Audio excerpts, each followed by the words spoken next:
Mile High Sports, Nate, Shawn, and TJ, good morning. Guys, let's start here. Shawn, did the defense quit yesterday?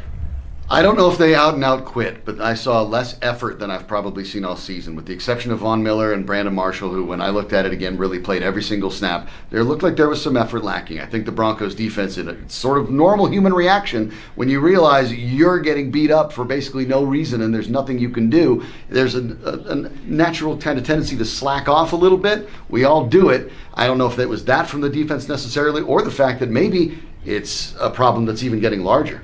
Well, I was kind of hoping they'd pull a water boy and maybe like visualize people they hate as Carson Wentz, like, you know, the offense, Mike McCoy, those kinds of people.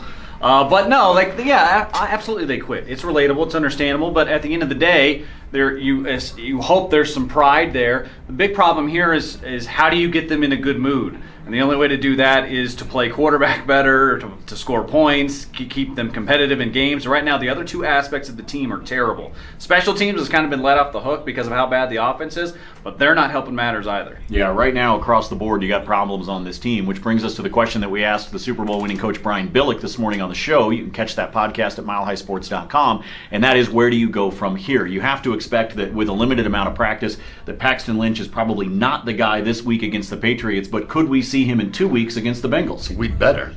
I mean, that would be the point, right? In a season that's spiraling completely out of control, the idea is you need to find out what you have or what you don't have at the most important position in sports. Yeah, you better see Paxton Lynch the second he's physically ready to take a game. And I think it's more important that comes from Vance Joseph and not from John Elway, because Vance Joseph has shown an inability to make those decisions in a timely fashion, which is what leadership is all about, making the call, and he hasn't been the guy to do that at all this season. Yeah, I made the statement on the show this morning that as of right now, I have not seen a leader of men. I have seen a guy who appears to be struggling with the idea of making a tough decision and no longer being the player's coach, but actually being the guy that has to make a tough decision and bench somebody. I'd like to see that change, because I think this coaching staff can do more than what we've seen. The question is, are we going to see it in 2017? Throughout the week, we'll continue to break it down. We also will be talking a lot about the trade that the Avalanche pulled off. In my opinion, the biggest story yesterday was not in Philadelphia. It was in Brooklyn.